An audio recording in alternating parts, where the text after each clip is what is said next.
السلام علیکم ورحمۃ اللہ وبرکاتہ۔ الحمد للہ رب العالمین والعاقبۃ للمتقین والصلاة والسلام علی سید الانبیاء والمرسلین وعلی آلہ واصحابہ الطیبین الطاہرین، اما بعد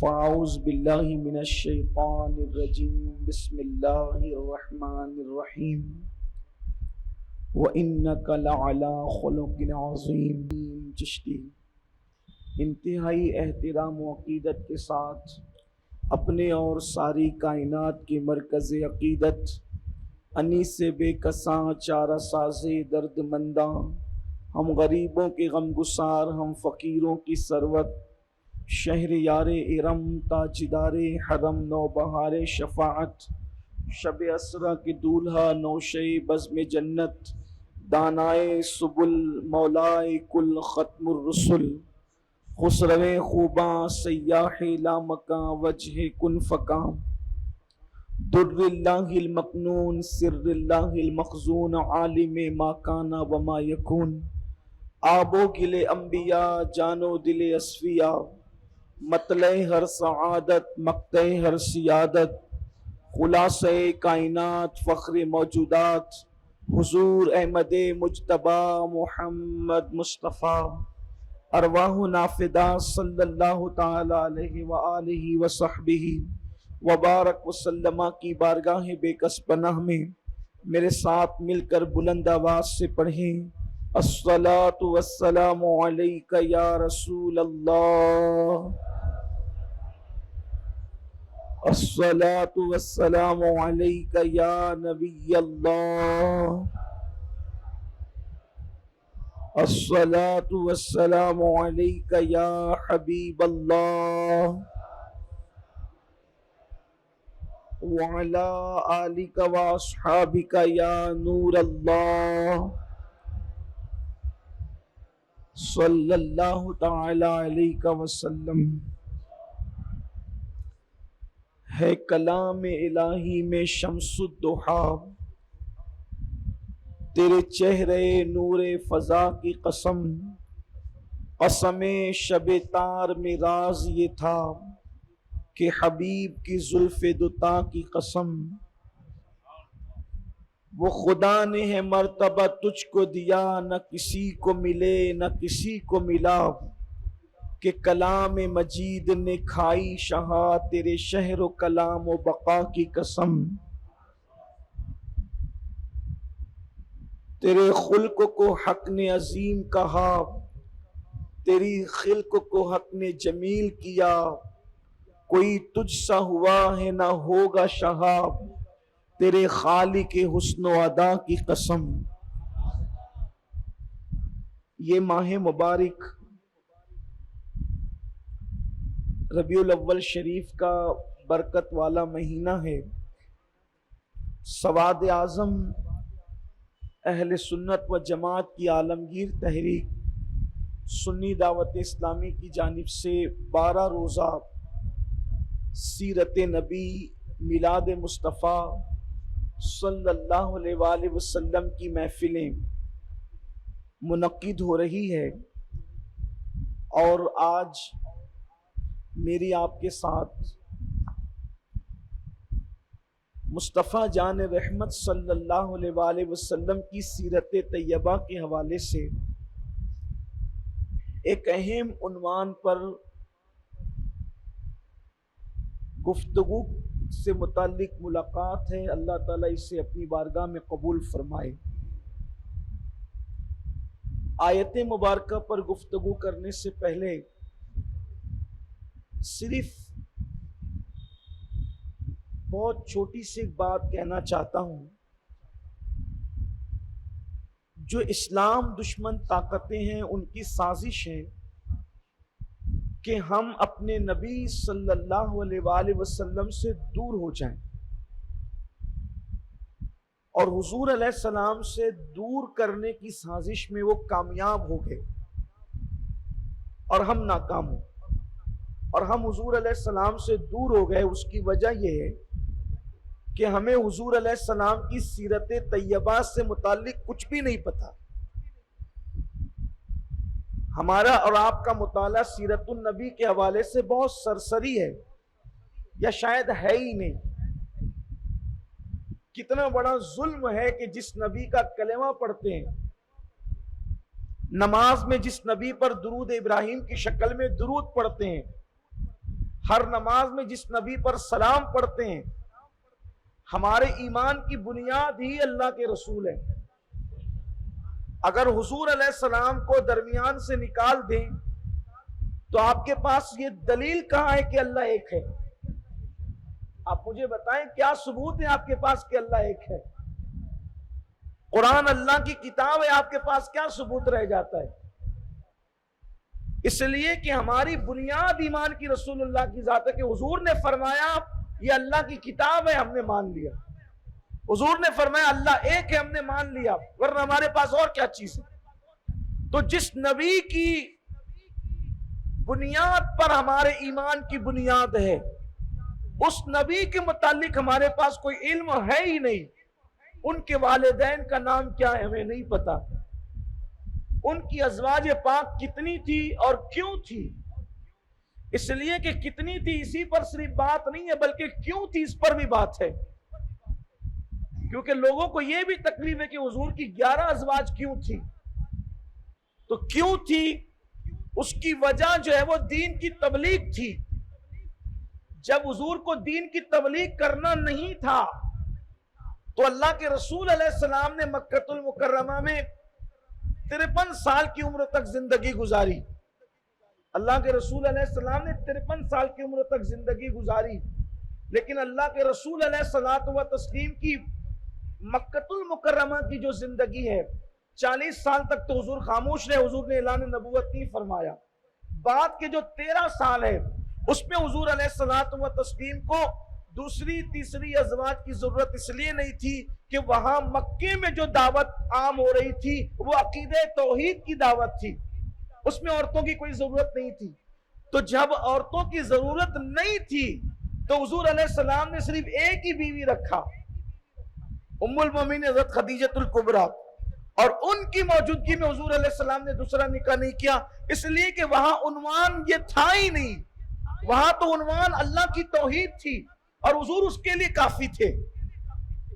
لیکن جب حضور علیہ السلام مدینہ منورہ آئے تو چونکہ حضور علیہ الصلوۃ والتسلیم مدینہ منورہ آئے تو اب یہاں صرف دعوت توحید کا مسئلہ نہیں تھا، بلکہ دعوت و توحید کے ساتھ ساتھ اب انسانی زندگی کیسے گزرنا چاہیے اس کے لیے کوئی آئیڈیل، کوئی نمونے کا قانون بھی پیش کرنا تھا۔ تو باہر کی زندگی کے لیے صحابہ تھے اور گھریلو زندگی کے لیے پھر ایک عورت سے کام نہیں چل سکتا تھا، تو اللہ کے حبیب علیہ السلام نے 11 بیویوں سے نکاح فرمایا۔ اس کے پیچھے حکمت یہ تھی، اور بلکہ 10 سے نکاح کیا، 11 وہ تو ام المومنین حضرت خدیجہ تو پہلی بیوی تھی۔ اس طرح کی بے شمار حکمتیں، یہ تو میں نے ایک بات بتائی، ایسی بے شمار حکمتیں ہیں۔ اگر ہم سے کوئی پوچھ لے جو کلمہ نہیں پڑھتا کہ تمہارے نبی نے 11 کیوں کیا، تو وہ تو آپ ہی کا ایمان ڈھیلا پڑ جائے گا، جواب دے گا ہاں یار کیوں کیا معاذ اللہ، اور ہاں یار کیوں کیا یہ کیا، تو پھر آپ نبی کے بارے میں اگر مشکوک آپ ہو گئے تو آپ کا ایمان کہاں رہ جاتا ہے؟ تو یہ اغیار کی سازش ہے، اغیار کی سازش ہے کہ تمہارے نبی سے تمہیں دور کر دیا جائے، کہ تمہیں ہیرو کی زندگی تو پتا ہے مگر نبی کی زندگی نہیں پتا ہے، تمہیں سیریل کے اداکاروں کی زندگی تو پتا ہے، رسول اللہ کی زندگی نہیں پتا ہے۔ اور واللہ جتنی بہتر اور خوبصورت زندگی اللہ کے رسول کی ہے، کائنات میں اتنی اچھی زندگی کسی کی ہو ہی نہیں سکتی۔ ام المومنین سیدہ عائشہ صدیقہ سے کسی نے پوچھا کہ اللہ کے رسول کے اخلاق کیا تھے، ان کی سیرت کیا تھی، ان کی زندگی کیا تھی، تو ام المومنین نے جواب کیا دیا، کیا تو نے قرآن نہیں پڑھا؟ کان خلقہ القرآن، ان کی پوری زندگی تو قرآن کے مطابق تھی، ان کی پوری زندگی قرآن ہے، یا قرآن میں بیان کر دی گئی ہے، یا جو قرآن میں بیان کیا گیا ہے اسی کے مطابق تو ان کی زندگی ہے۔ حضور علیہ الصلوۃ والتسلیم کی شان یہ ہے، ان سے بہتر زندگی کسی کی نہیں، ان سے بہتر شان کسی کی نہیں، ان سے بہتر مقام کسی کا نہیں، لیکن کتنا بڑا المیہ ہے، جس نبی کا کلمہ پڑھتے ہو اس نبی کو اولاد کتنی تھی ہمیں یہ نہیں پتا، لیکن میں سی بی سی کا رونا رونے کی بجائے میں یہ چاہتا ہوں آج کہ آپ کے سامنے ذکر کروں۔ ایک روایت کے مطابق حضور علیہ السلام کی 6 اولادیں تھی، جس میں سے 2 بیٹے تھے اور 4 بیٹیاں تھی۔ یہ ہمیں یاد رکھنا چاہیے، حضور کے دونوں بیٹے بچپن میں فوت ہو گئے، وصال فرما گئے، اور حضور علیہ السلام کی 4 بیٹیاں تھی، جس میں سے حضور علیہ السلام کی 3 بیٹیاں ان کی شادیاں بھی ہوئی اور وہ حضور علیہ السلام کی ظاہری حیاتی میں پردہ فرما گئی۔ حضور علیہ السلام کی ایک بیٹی بچی تھی سیدہ فاطمہ الزہرا رضی اللہ تعالیٰ عنہا، انہوں نے بھی حضور علیہ السلام کے 6 مہینے کے بعد پردہ فرمایا۔ حضور کے متعلق معلومات حاصل کرو، حضور علیہ السلام کی سیرت طیبہ پڑھو۔ بہرحال تو آج میں حضور علیہ الصلوۃ والتسلیم کے حوالے سے گفتگو کرنا چاہتا ہوں، حضور علیہ السلام کے اخلاق سے متعلق، حضور علیہ السلام کے اخلاق کریمانہ سے متعلق۔ دیکھیے، کسی انسان کے اندر اگر ایک خوبی ہوتی ہے تو کسی میں 2 ہوتی ہے، کسی میں 3 ہوتی ہے، کسی میں 4 ہوتی ہے۔ خوبیاں جیسے جیسے بڑھتی جاتی ہے ویسے ویسے انسان سے عقیدت بڑھتی جاتی ہے، لیکن انسان کے اندر خوبی ہوتی ہے تو خوبی کے ساتھ انسان میں خرابی بھی ہوتی ہے۔ جیسے مثال کے طور پہ زید بہت اچھا مقرر خطیب ایک خوبی ہے، لیکن وہ چڑچڑا بھی ہے، یہ خرابی ہے نا۔ اسی طریقے سے زید خطیب بھی ہے، عالم بھی ہے، 2 خوبی ہو گئی، لیکن وہ چڑچڑا بھی ہے اور وہ بد اخلاق بھی ہے، 2 خرابی ہو گئی، ہے نا۔ اسی طریقے سے خوبیاں 10 ہوتی ہے، خرابی 1 ہوتی ہے، کبھی 2 ہوتی ہے، کبھی 1-2 خوبی ہوتی ہے، 10-12 خرابیاں ہوتی ہے۔ یہ ہر انسان کا معاملہ ہے۔ کسی بھی انسان کو آپ کائنات میں بے عیب نہیں دیکھیں گے کہ اس کے اندر صرف خوبی اور کوئی خرابی نہ ہو۔ اگر وہ ذات ہے تو میرے اور آپ کے آقا مصطفیٰ جان رحمت کی ذات، اللہ نے ان کے اندر صرف خوبی ہی خوبی رکھی ہے، ان میں کوئی خرابی کا تصور نہیں ہے۔ یہ صحابہ کہتے ہیں، یہ امت کا عقیدہ ہے، اور یہ قرآن نے بھی کہا، یہ حدیث نے بھی کہا۔ حضرت حسان بن ثابت کہتے ہیں وَأَحْسَنُ مِنْكَ لَمْ تَرَ قَطُّ عَيْنِي وَأَجْمَلُ مِنْكَ لَمْ تَلِدِ النِّسَاءُ خُلِقْتَ مُبَرَّأً مِنْ كُلِّ عَيْبٍ كَأَنَّكَ قَدْ خُلِقْتَ كَمَا تَشَاءُ۔ یا رسول اللہ صلی اللہ علیہ وآلہ وسلم، میں نے آپ جیسا حسن والا، آپ جیسا خوبصورت کسی کو دیکھا ہی نہیں۔ یا رسول اللہ، میری آنکھیں کیا دیکھتی، کسی ماں کی گود میں آپ جیسا خوبصورت بچہ پیدا ہی نہیں ہوا۔ یا رسول اللہ، اللہ نے ہر عیب سے پاک آپ کو پیدا فرمایا۔ خلقت مبرئا من کل عیب، آپ کو ہر عیب سے پاک اللہ نے پیدا فرمایا۔ کأنک قد خلقت کما تشاء، اور آپ جیسا بننا چاہتے تھے گویا کہ اللہ نے آپ کو آپ کی مرضی کے مطابق پیدا فرمایا۔ حضور کی خوبیاں ہی خوبیاں ہیں، خوبصورت ایسے ان جیسا خوبصورت کوئی نہیں، عالم ایسے ان جیسا علم والا کوئی نہیں، متقی ایسے ان جیسے تقوی والا کوئی نہیں، جمال والے ایسے ان جیسا صاحب جمال کوئی نہیں، کمال والے ایسے ان جیسا صاحب کمال کوئی نہیں۔ اور اللہ اکبر، سست رفتاری ایسی کہ ان جیسی سست رفتاری کسی کے چلنے میں نہیں کہ حلیمہ کی بکریاں آگے ہو جائیں اور وہ پیچھے چلے، اور سبک رفتاری ایسی، اتنی تیز رفتاری بھی ہے ان کے اندر کہ جبریل وہاں پیچھے رہ جائے اور وہ جبریل سے آگے نکل جائے۔ آپ اندازہ کریں کہ وہ کبھی دھیرے چلے تو حلیمہ کی بکریاں آگے نکل جائیں، اور اگر وہ تیز چلنے پر آ جائیں تو پھر معاملہ یہ ہو کہ وہ کہتے ہیں، امام اہل سنت بہت خوبصورت انداز میں کہتے ہیں کہ کہاں وہ دامن کہاں وہ پہلو، کہاں وہ دامن کہاں وہ پہلو، رکاب چھوٹی امید ٹوٹی، نگاہ حسرت کے ولولے تھے۔ تو کبھی اگر وہ سبک روی پر آ جائیں، بلکہ یہاں تک کہ اللہ اکبر کہتی تھی یہ براق سے، ان کی سبک روی یوں جائیے کہ گرد سفر کو خبر نہ ہو۔ تو ہر خوبی اللہ نے ان میں عطا کی، اخلاق، کردار، علم، حلم،